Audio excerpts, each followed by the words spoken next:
welcome, and thank you for dialing up Parenting on Empty today.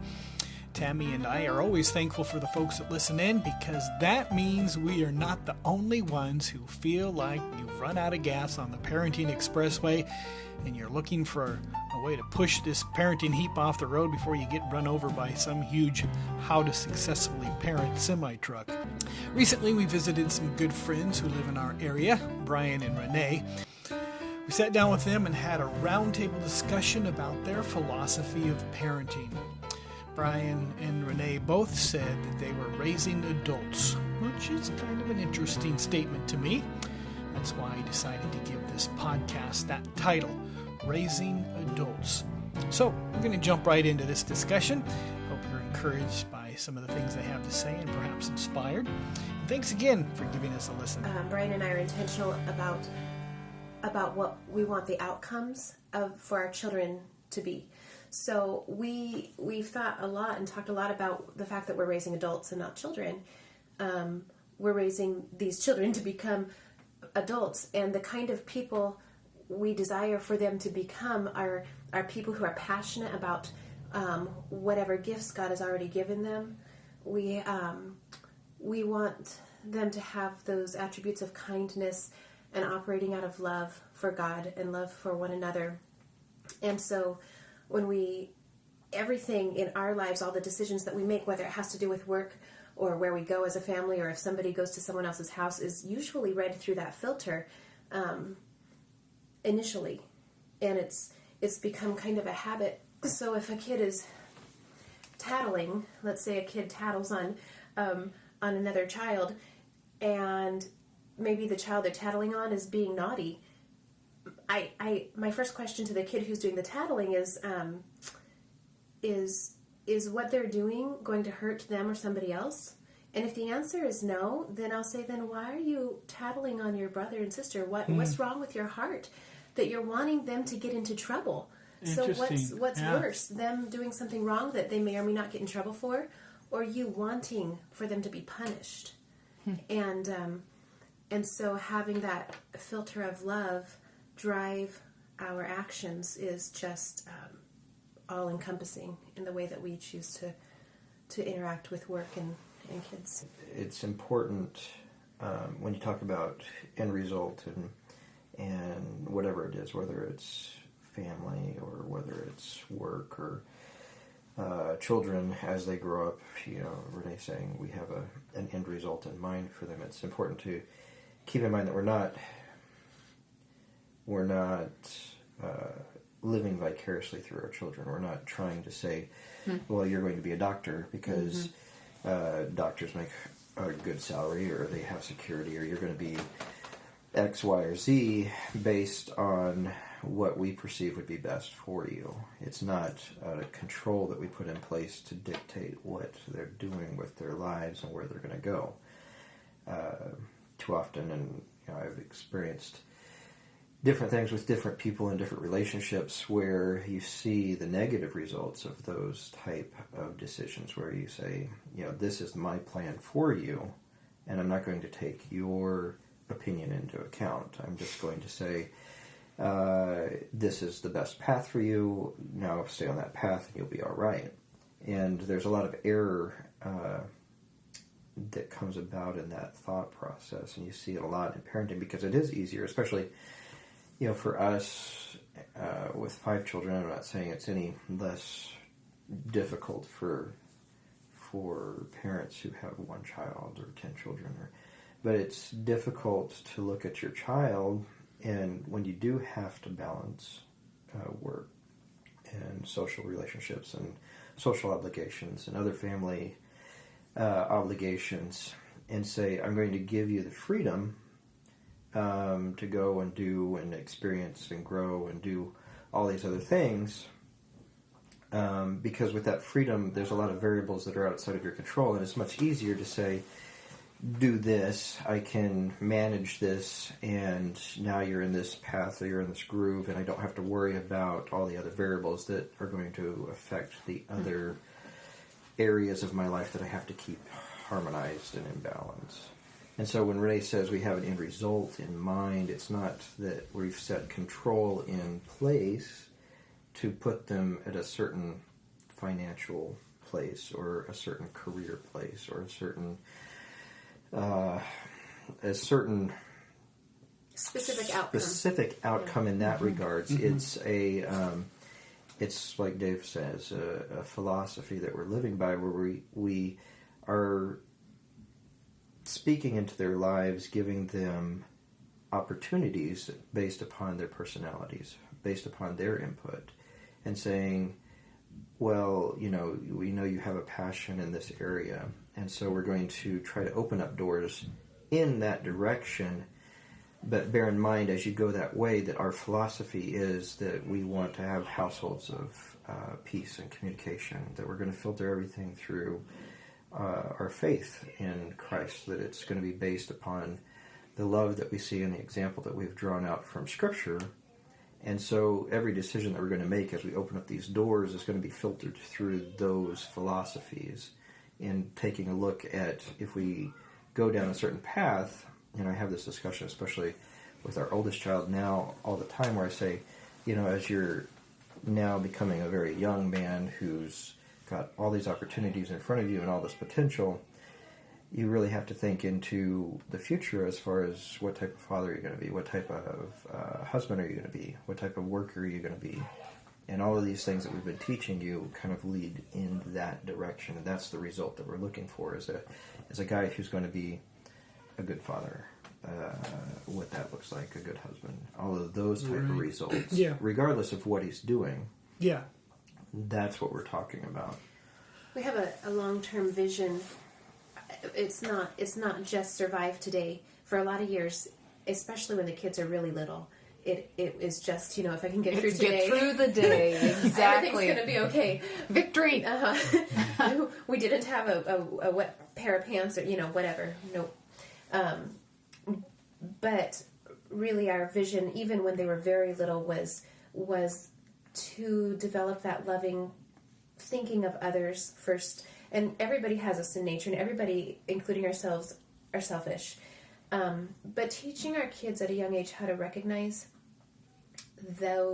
what that looks like, and recognize their own emotions when they're just having a fit. Okay, take a breath. Let's think about what brought you to this situation. Daily conversation. Yeah, and it really is. I have to do that for myself, and that's how I know when things actually are out of balance, is when I'm fretful, and when I start to feel anxious and worried and short-tempered. I have to take a break, and sometimes I just go in my office and I close my door and pray and ask the Lord to help me figure out where was the turning point, where is this coming from, because if I can catch it and recognize it, then we can dispel it and maintain that peaceful atmosphere. Yeah. One thing I wanted to ask, you've both heard of the phrase helicopter parents. Oh, yes. And there's that hovering, and then you've also heard the phrase of the absentee father, or not so much the absentee mother, but let's just call it the absentee parents, where they're doing their own thing and the kids are literally raising themselves. So there's the two ends of the spectrum. How can you as a couple tell, wait a minute, I'm leaning too far in the neglectful side, or I'm leaning a little bit too far on the hovering, the helicopter side? How do you tell where you are in that spectrum? So when we talk about the subject, we identify it as freedom and control. Mm-hmm. And it's funny because I think it's just interesting, because sometimes I'll have mothers and they'll come over and we'll talk or whatever, and the kids will be playing outside, and all of our friends are on different ends of the spectrum, and so you can't really make those decisions based on what other people are doing. We as a couple, and I'm more of a control person than Brian is, and so sometimes the kids will be asking questions, and my go-to answer is no, because it's easier to deal with those consequences, because no is it's just so simple. And he says, why not? And he does it respectfully, not when the kids are listening and think they can get us to go back and forth, but we have this discussion. What if I say yes more often? Well, it creates more opportunity for them to get creative. And it's dangerous, because quite often the yes is associated with an activity that's going to result in either physical or emotional Yes. pain. No, And, half the time it's just a mess, like, you know, paint. and that's a physical pain. Yes. For the person who has to clean it up, it's a physical pain. Pain. But it is much riskier. It is, and it is so much easier to say no because you eliminate that possibility. You say no because I don't have the time to clean up the mess, or I don't have the energy to deal with the emotional fallout or the potential physical pain of that's going to occur. Letting you play with nails and hammers and things like that. And as a society, we have this discussion a lot. As a society, we've become so protective over our children that we've really done them a disservice. We're so afraid for them. We don't want them to get hurt, whether it is emotional, whether it is actual physical scarring, that they lose out on a lot of experiences that would develop them and make them more well-rounded as people. It's interesting. I think we actually teach them something that's inaccurate about pain. That pain is the enemy and that it is to be avoided at all costs. And in doing so, you raise immature people who are afraid, actually. and who are fearful. Right. They live their whole life Timid. fearful, very timid. Right. They won't go and do things because who knows what might happen, Right. what terrible consequence might occur. And it, even before our children were born, which was not very many years into our marriage, we didn't have much time before the kids came, but those few years that we were thinking about our family, our family life, someday we'll have kids, and someday, we'll be this type of parent, and someday we'll, we prayed for leaders, and I don't know what we were thinking, but we did pray for leaders, and we see that in their personalities, and even now, where each and every one of them have the qualities of leadership in them, and it's one of those things where if we're going to develop that in them and develop those skills, we have to say yes and watch and be willing as parents to say, I know that they may get hurt, and the decision that they're doing even right now, I'm watching it happen, but I'm going to be okay with it and I'm not going to intervene. And it's not a hands-off, but it's an intentional, they need to experience this so that they can know what it's like, so they can have empathy, so they can have these qualities that a leader needs to have so that they can understand what their people are going through. Yeah. We're raising adults, and so often we treat our kids like they're kids until they're adults, and we still treat them like kids, and we never give them the reins. And knowing that we're raising adults and knowing that we're raising leaders, it dictates a certain quality of parent. Brian, you work outside the home, you've got a job you go to, and so unless it's bring your kid to work day, then it's pretty well dictated your way at work, and then you come home and you can spend time with kids. Renee, on the other hand, you work from home. We are in your office just off of the living room, so you have to manage that. That's another thing. So how do you do that? How do you manage that? When Brian was talking about building leaders and giving freedom, so funny. Close the door now. Yes. As he was talking about giving the children freedom, it requires that we respect the kids' feelings and that we respect where they're coming from, and that we don't make assumptions. We listen to what they have to say, and we talk to them, and we look at their perspective, and we answer accordingly. And we, from the time they were little, I've talked to them about how to show people that we care about them. So when I have clients come into my house, we make those clients feel at home by, if they have kids, that my kids play with them. We make them feel at home by not interrupting mommy all the time. We had, for a while when they were real little, we had little hand signals where if they needed my attention, then they knew how to get it, and they knew that I would come to a spot, and I was faithful to, when I could, stop what I was doing and go over and talk to my kids and handle it. And we built that trust together and that rapport, so that when so that we knew how to communicate in that setting. And the other thing is now the rule is if you're bleeding or dead, then you can come knock on the door. Perfect. Because they know how to control themselves and how to work things out. But we've really worked on their relationships with one another. We don't allow screaming. I mean, it is simply just okay. They scream, they do, but it's not an okay, and it's not the norm to scream when you're mad. Okay, And right. to yell when you're angry. And inside the house, it's not, as they're running upstairs right now, it's not the norm to be running around people like crazy people. We have locations for that sort of thing. They can go outside. They can go downstairs in the playroom in Rough House. Right. They have places to have an outlet. But there just has to be some order if I'm going to run a business for certain. But just even if I didn't run a business for my home, it's important for peace sake, for people to be able to have a conversation and be able to, for adults to be able to have a conversation, for the kids to have conversations and hear one another talk. Right. And it's not, I mean, it's never 100%. It's never perfect, I would say, because I don't know how many times we've decided, okay, this conversation that we've been trying to have for the last 45 minutes can wait until after the kids go to bed. Yes, we do that too. Because with the sheer number of questions, it feels like you've answered the same question over and over again, but actually you've talked to a different person each time. Yeah, point.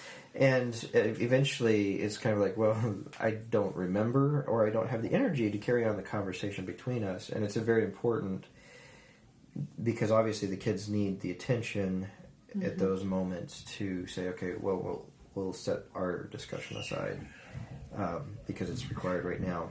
But it's also required that we make it a point to come back to those discussions, and we don't, in our relationship, Renee's and my relationship, not where we lose all of our communication because we're so focused on all of the conversations that are coming up to us as being parents. And Right, so yeah. we're also balancing in that direction as well with those communications, where, you know, she's done a really good job of training them how to be with her business and with her clients. We've worked with them on, you know, when we're having conversations, what's appropriate. But it's never, well, I won't say it's never, because you have to fight off the temptation to say, go away at times and make them feel like they're unwanted or that they're in the way, because all you want to do is finish a 5-minute conversation. Yeah.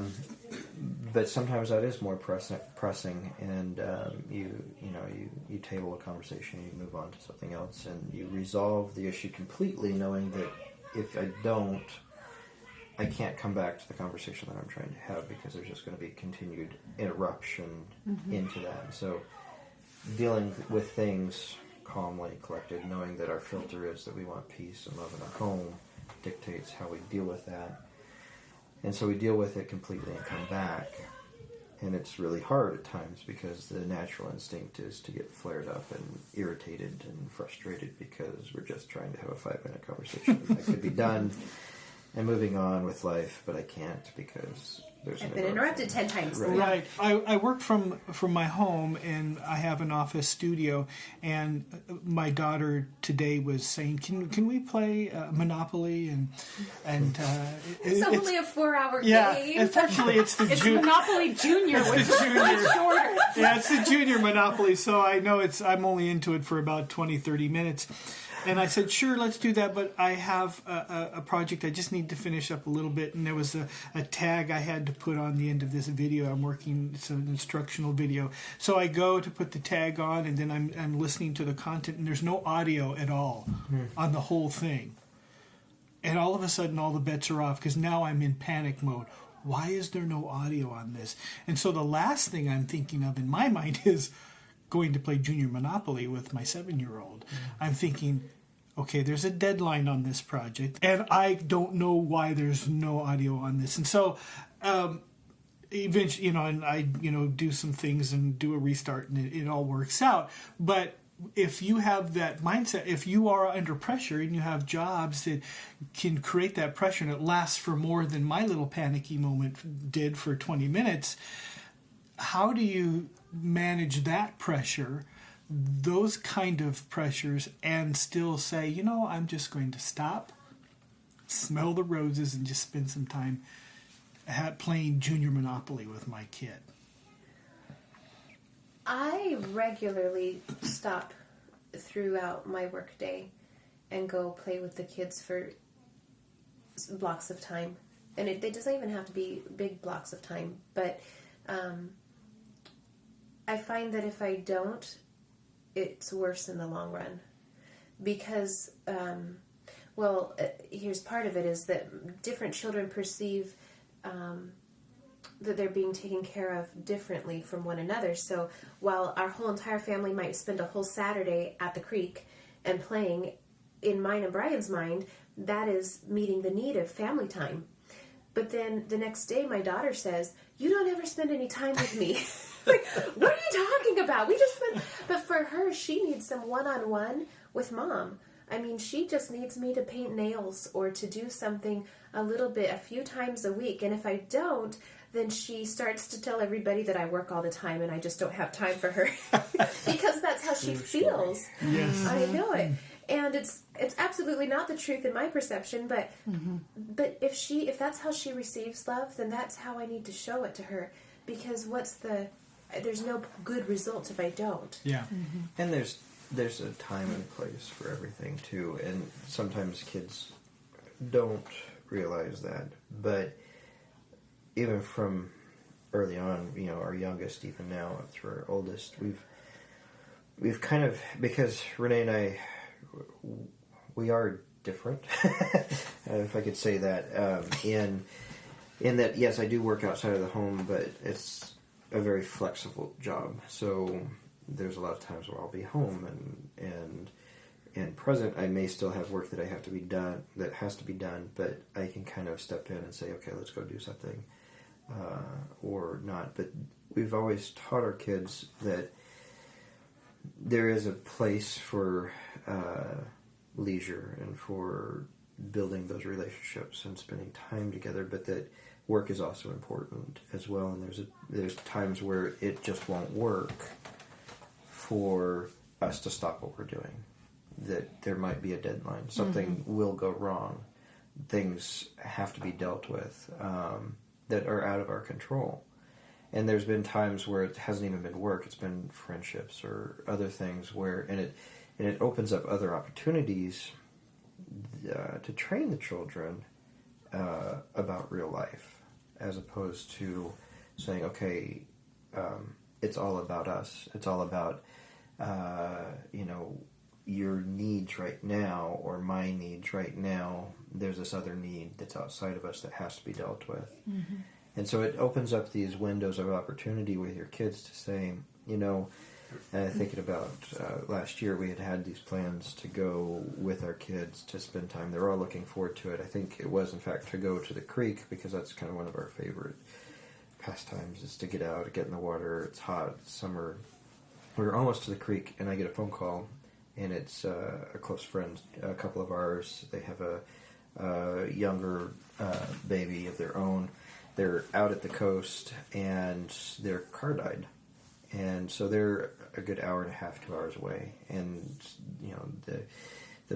the baby's tired and cranky, and they've got to wait because there was something going on. There was no tow trucks out on the coast. They were having to wait for a tow truck from Salem or somewhere to come out. It was going to be 2.5, 3 hours for the tow truck. Mm-hmm. And they said, hey, could you guys come out and pick us up? And I'm like, well, time to kick that formula into gear and say, is this going to work? Is this going to work? It wasn't work, but it was what we felt really important. We knew that they were in a time of need. Yeah. We've all been there. Mm-hmm. And so while, we're talking to our kids and we can tell they're disappointed and they're trying to work things out, which is interesting. A side note on that, trying to work it out in their minds. Well, if we do this, can we make this work? Because it's kind of indicative of Renee's and my personalities and ourselves to see that coming out in our kids, because we've never really been stopped by anything that was Right. Yeah, it's like, well, we can find a way to make it happen. Think outside the box. So seeing that come through in our kids is another reflection of how much they draw from us. The example that we said, but taking the time to say, okay, we're going to take a deep breath and we're going to evaluate the situation. What's more important, us and our needs in this moment, or the needs of somebody else? Mm-hmm. And so you have all of these opportunities, and of course, ourselves win every time. No, the needs of our friends were the winner of the day, and we made the trip out to the coast to pick them, well, the mom and the baby girl up, and we brought them back to Salem, and it was meaningful for our kids to see us follow through on a commitment that we make to show love to others. Yeah. Mm-hmm. And when we go to them, which happens daily, and say, how is what you're doing right now showing love to your brother or your sister? It really puts it in context. It gives it a little bit more meat and meaning to them, because we've taken those opportunities to say, okay, we need to look at this differently. Not through our own eyes, what we want right now, but what's important for the other person, or what's important for the situation right now. So it's interesting to me that it isn't so much that you have a democracy and where you're saying, well, what do you all want to do? No, but you are involving your kids in the decision making by kind of giving them a window into, here's how we make our decisions. Mm-hmm. Here is our value system. Here's the problem. And we look at the problem and we filter it through our value system, and here's the conclusion that we come up with.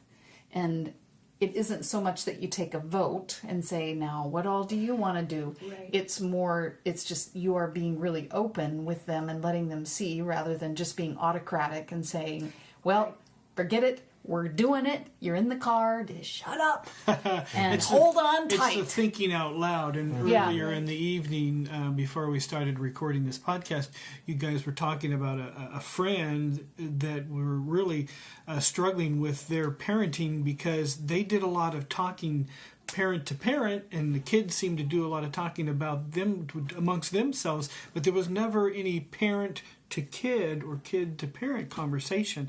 And that's important to stress, that talking out loud. Yes. You're communicating. Which is a kind of training.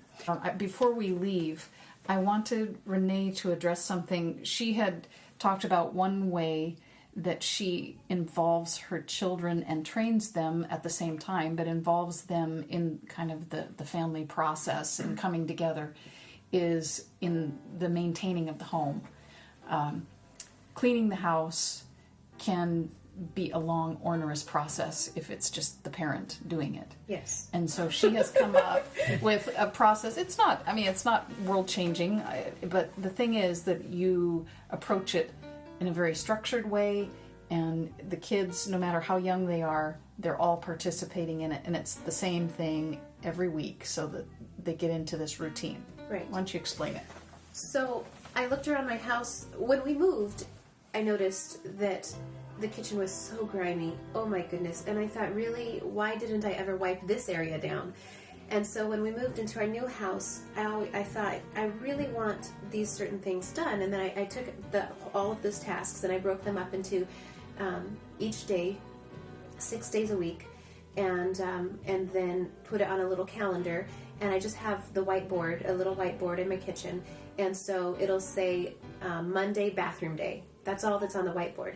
And then I've taught my kids how to clean the bathrooms thoroughly from top to bottom.